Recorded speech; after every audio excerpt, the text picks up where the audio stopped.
Dans la Bible, j'ai trouvé une histoire extraordinaire. C'est au chapitre 25, selon saint Matthieu. C'est la parabole des talents. C'est l'histoire d'un homme qui donne des talents à ses serviteurs pour en tirer les bénéfices. Alors les talents, c'était la monnaie de l'époque, mais en fait c'est plus parlant si on pense que les talents, c'est ce que Dieu nous a donné pour qu'on les fasse fructifier.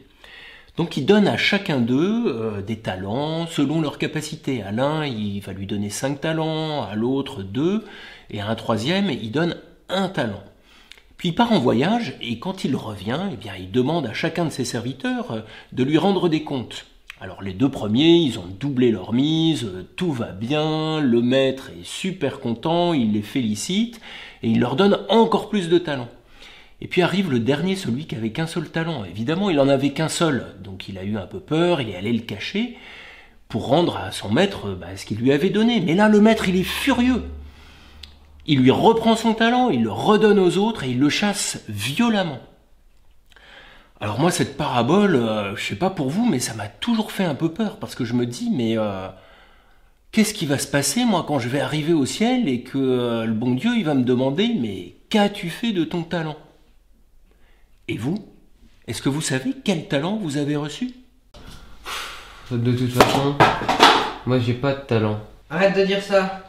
C'est très bien que c'est pas vrai. J'ai tout entendu. Moi je sais, t'as le talent de toujours faire la gueule. Ouais, et toi t'as le talent de te taire. Non mais c'est vrai, je sais rien faire de bien, ma vie est nulle. On en a déjà parlé, Augustin. Ces talents, on les découvre quand on les exerce. Tiens, aide-moi à ranger la table, ça te donnera déjà le talent du rangement. Avec le sourire, s'il te plaît. Et ça te donnera peut-être le don de la joie. Ah mais c'est vrai ça les garçons. D'ailleurs vous savez dans la Bible, Dieu parfois il confie des missions à des gens qui n'ont pas toutes les qualités requises pour les accomplir. Regardez par exemple, Moïse, il était bègue. Avant lui, Jacob, c'était un escroc. Jérémie, le grand prophète Jérémie, c'est un pleurnicheur.